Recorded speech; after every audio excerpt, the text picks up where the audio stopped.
So, Sarafina, could you please introduce yourself? Sure. I'm Sarafina N. I'm the CEO and founder of Intentional Simplicity LLC.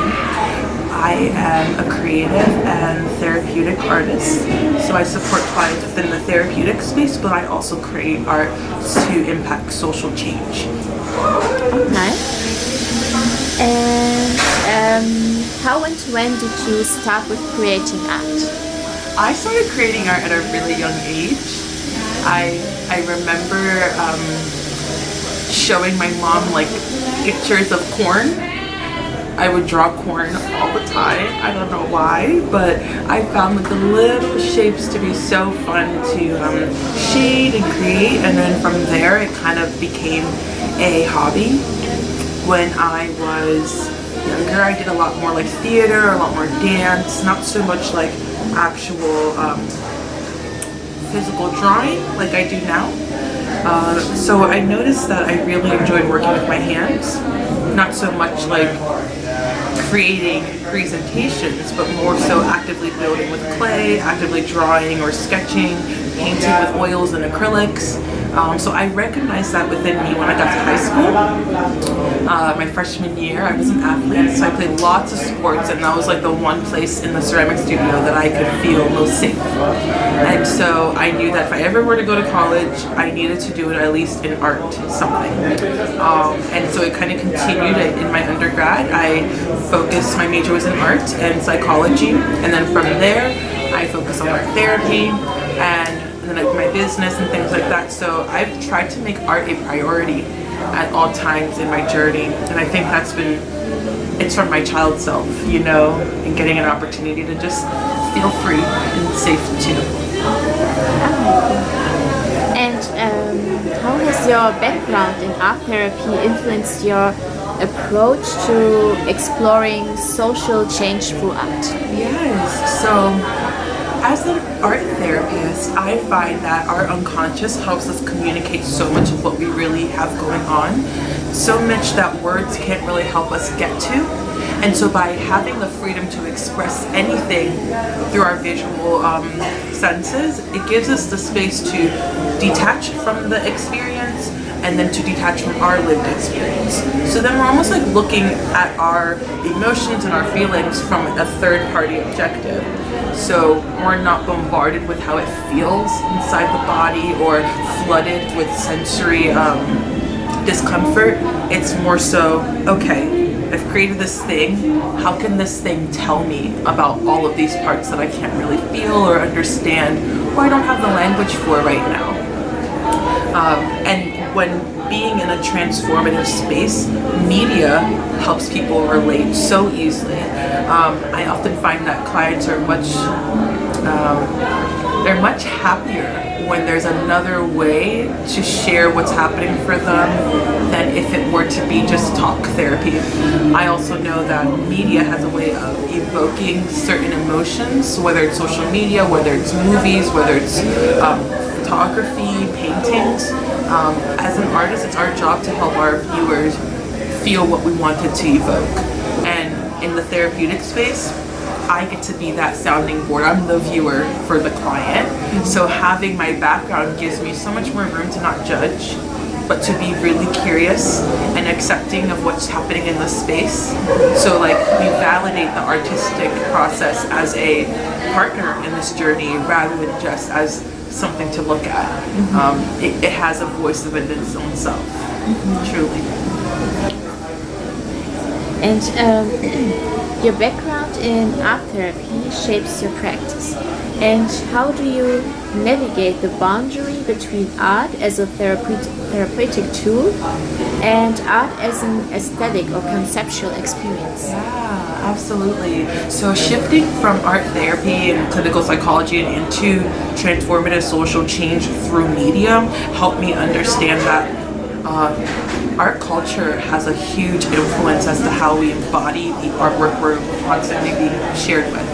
So, for instance, whether it's our influx of social media right now, where we're constantly being bombarded with different modalities and different perspectives, the the choices I make for design and concept and creativity have a lot to do with how my culture is being impacted.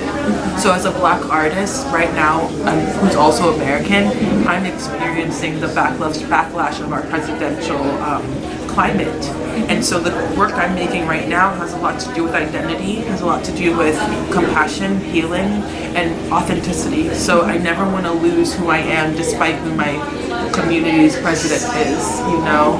And I also don't want to shy away from the authentic feelings that come when there's rage, right? So when you're not okay with what's happening in your culture, or you're not okay with how society's perceiving you or adding stereotypes to you, where's your outlet, right? And are you following media that helps you uplift your authenticity and your identity, or are you being bombarded with media that you don't really want to be, right? And how can we influence that or create a change on our own part, right, as artists? And your doctoral dissertation uses an autoethnographic method to explore your own creative journey. And how do you maintain objectivity and critical distance while immersing yourself so deeply in your subject, like in your matter? So being a therapist, I have the opportunity to step away from my own lived experience and offer reflective questionings and introspective questions that almost give me the third party perspective of my own self. I say it's very meta, but therapists are very meta in a sense because we're working with abstract ideas, abstract concepts, things that aren't very tangible. So you can't literally grab the emotion and say, okay, we're going to mold it this way and now it's going to be this way. Instead, we're working with an energy. And the energy in the environment allows us to know what version of us needs the attention. So the artwork that I'm creating is like a group therapy of like all of my versions and my self-portraits, but it's versions of me over time and the archetypes I wish to embody during these different times. Now envisioning all of me in a therapy room, in like a group therapy context, what language is coming up for every different portrait or every different voice there. So there's my child self, there's my young adult self, there's my future self, you know, and I'm always questioning, how can I be a third party to their lived experience? You know, like they didn't lose out on their opportunity to share their voice. And in doing so, how do we honor everyone's voice? How can their story be told? How can we do it in a way that we're not being biased, right? But we want bias in a sense because it's a third party of myself. And so I've been jumping back into my familial line, my ancestry, just noticing what characteristics show up in my family line that I'm embodying now and at what point in time, right? So my young self who was an athlete to my young adult self who was focused on becoming a psychologist to my current self who is honoring my role just as a human, you know, and knowing that like my autistic brain is not a deterrent to learning about myself. It actually gives me another lens as to how I can be here in a safe way. You know, I talk a lot about how it's hard to feel my body. So this dissertation has really helped me like really focus on that. I've had to like be very mindful of like, okay, what are you observing? What data are we gathering about oneself when we're in different communities and different cultures? I'm not from Lisbon, so I came to Lisbon to do this work so that I would be forced to have an out-of-body almost experience because I have to get grounded. And that process takes, okay, what do you need? How are you feeling? What's showing up for you? Is it hurting you by being in this environment? And how can we, how can we give you enough space to have that look at yourself, right? Be that reflective mirror to oneself and be honest with what's really happening. So there's lots of journaling, you know, lots of art making, and lots of creative exploration. Okay. And the Creative Legacy Project aims to create like healing spaces. And what specific design elements or artistic choices do you incorporate to evoke a sense of like safety and emotional resonance? Can you repeat that question for me one time? So the Creative Legacy Project aims to create a healing space, healing spaces. And what specific design elements or artistic choices do you incorporate to evoke a sense of safety and emotional resonance? Yes, so the safety comes for me is having like safe items that make me feel as if I'm always grounded in myself, regardless of where I am. And so for me, it's my drawing pad. I got an iPad specifically for this journey because I knew I didn't want to bring my materials with me. If I have all my materials with me, am I necessarily being grounded in the new environment, or am I trying to bring the environment I was in to this new space? So I told myself the one thing I know I can travel with is my computer, my iPad, without making a mess, without having to worry about anything. And that has been a comforting process because my art goes with me wherever I go. It's not my preferred style, digital creations, but since I'm making a dissertation, it's almost aligned with the sterile aspect of what that looks like, right? So they are looking at how the data is showing up. They're looking at thematic formations. They're questioning my biases and how that shows up in the autoethnography, and if I'm really meeting me where I'm at, or if I'm missing that perspective completely. And having a psychologically safe space is having the tools to facilitate safety, right? And so I knew if I have my iPad with me, I'll always be able to create, right? I don't come to the studio very often here, but I'm always on my balcony at home creating. So it's just like, keep that flow regardless of where you're at. And your project bridges visual art and psychological research. And how do you integrate these two forms of storytelling, visual abstraction, and the often more linear narrative of academic research? So, as we were sharing earlier, I've done my best to make sure I'm incorporating my artistic practice within my scientific work. And I do this because I truly believe that art is a form of data collection, journaling is a form of data collection, voice memos is a form of data collection, but for so long, quantitative data has been seen as superior to qualitative work. And as a Black human, it's very important for me to know that our ancestry didn't start with writing down every single thing and having a data log and catalogs of every single research they've done. There's nothing like that. It's energy, it's lived experience, it's rituals, it's prayer, it's singing, it's dancing, and I want to get as close as enough to that reality as possible. And so knowing that there is a fine line in how some populations will perceive my work, and then there's also a very distinct separation is how some populations will see my work. And so it is going to be a process. I even chose to work with a mentor that was African American. The methodologist I want to work with is also African American, but I go to a predominantly white-based university. So making sure I'm doing those checks and balances of like everything that touches this work is authentic to me, even if it is for a dissertation or a published work.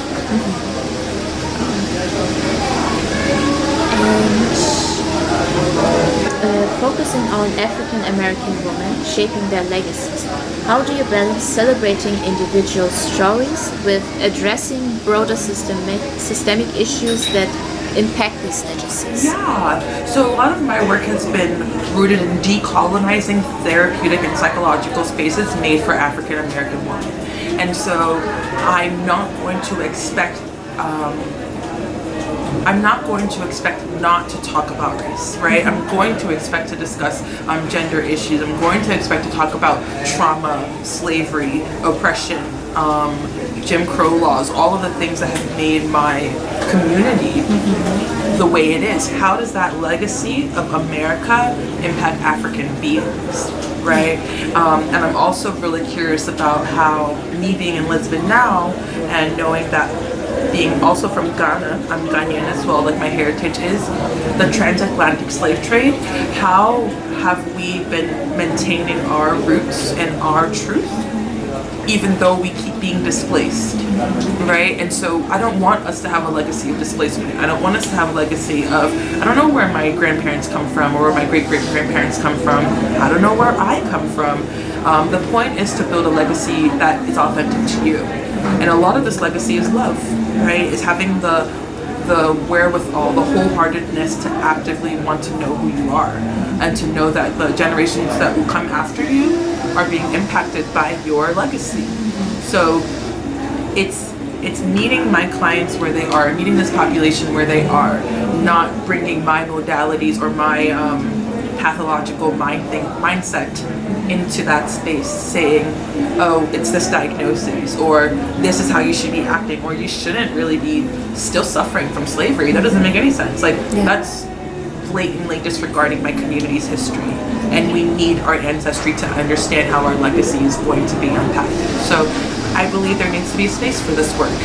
And my hope is after I'm working with these people, I'm able to build a modality, a framework for other African American therapists to support African American clients. And that's mainly so that they feel like it's a decolonized environment made by their community, not by anybody else.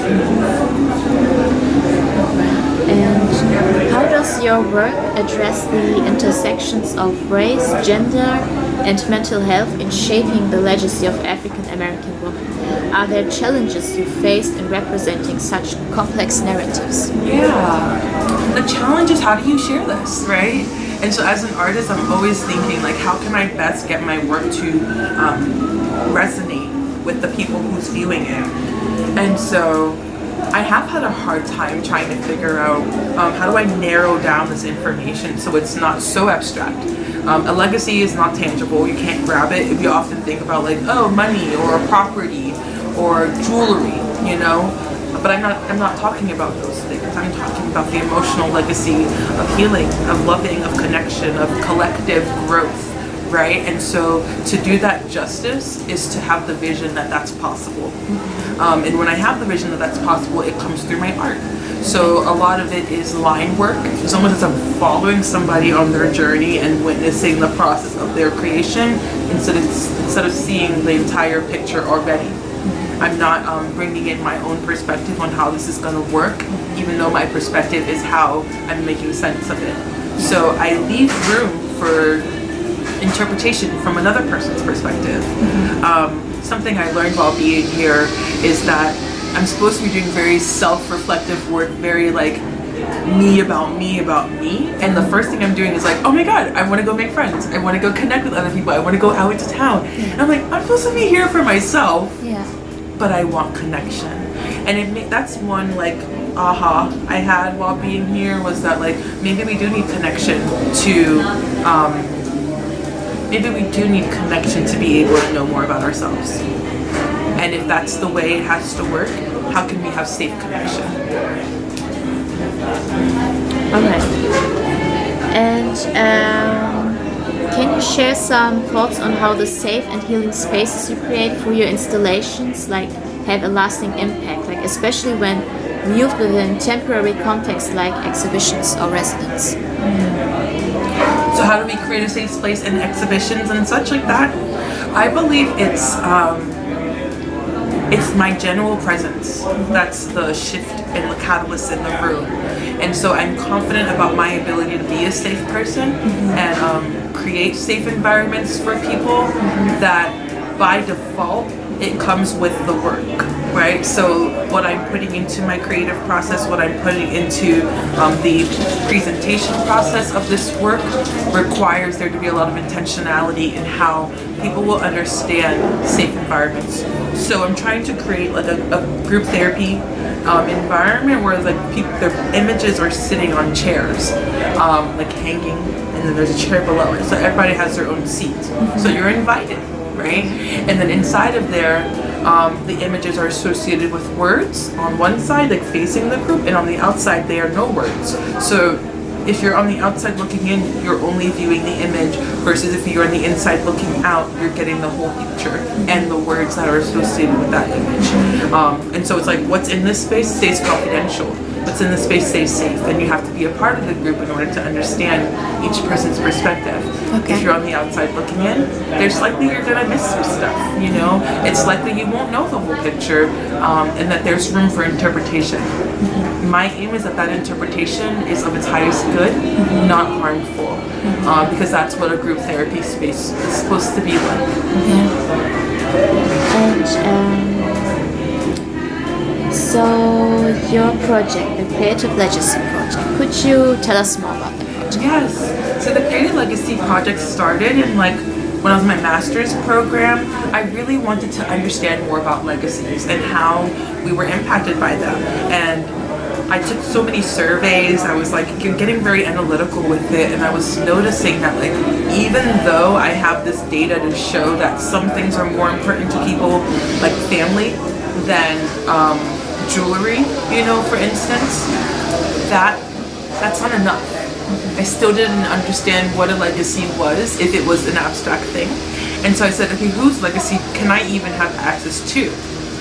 In grounded theory work, you want to kind of immerse yourself in the community that you're working with, so that no theory is already being formed. It's like the data is gathered because you've been immersed in it, right? And so I was like, okay, then I need to immerse myself with other African American women. I need to know how they're living and how they're making sense of this psychology space, and if they're really feeling seen and safe in their healing process. And so I found that I actually had a lot of community members who were in there that had a hard time in therapy, that had a hard time meeting with their psychiatrist, and that they felt like their psychologist and their psychiatrist or anybody on their medical team was actually seeing them for who they were, and they weren't just considering them to be a number or a DSM diagnosis, right? And so as someone that's been a part of the mental health system, I can't leave it. I can't run away from it. I'm in it. I'm a part of that community. But how can I do it in a way that makes people like me feel like your story matters too, right? And the way you tell your story matters. The way you express your story matters. And I can actively understand it because that's my gift. Right? I have the ability to be an art therapist, to hold art in a way that conceptualizes your unconscious and mind in this connection, And so from these spaces, I want to know what happens, right? What's being gathered, and do these people who choose to participate in the Creative Legacy Project find what they're looking for, right? There's no answer. There's no answer. We don't want any assumptions, but our hope is that we're building legacies of love, truly, that are helping people build self-love and heal from the issues surrounding slavery, systemic change, things like that. And now we have some questions regarding your stay in Lisbon. Okay. And how did you find PRISMA, and how was your experience during the residency in Lisbon? So I'm at the end of my PhD program. I'm taking 2 classes right now. I'm taking ethics, and I'm taking this program. It's an independent study that I created myself with a professor at St. Brooke University. That's where I go now. And I told them I want to open the door for my dissertation to be as creative as possible. So I'm just going to kind of jump out there. And before I even knew I had one last class, I kept saying I really want to do an art residency. I just want to focus on my art, and that's it. And so with all my searches, I found a couple places, but cost was also a big thing for me. And then I found that PRISMA was a really good balance of the two. And I also like to know whether people like me have already signed up for their programs. And so there were different African American people, not even African American, just African Black folk that participated, and they enjoyed it. There was good reviews, things like that, and that's big for me. I was nervous about staying on the actual campus with the other artists because doing therapy, I need a private space. And I definitely think that would have changed the experience for me too if I actively stayed with the other artists. But my work was self-rooted, so I was like, you don't necessarily need other people in this process, but the value of them being there is wonderful. So how can we make sure you're balancing the two. You're getting perspectives from other people who are not like you at all, but you're also respecting your journey and not overcompensating either, you know? So I'm happy with my choice, truly. I do wish I got to stay closer, you know? I'm grateful to be in this environment. I'm grateful to I haven't been in an art studio since 2016 with other artists. So that was so fun. I come in here, I love to see everybody's art. I love to see the process unfolding. It brings me a lot of joy, truly. Alright. So, thank you so much. Yeah.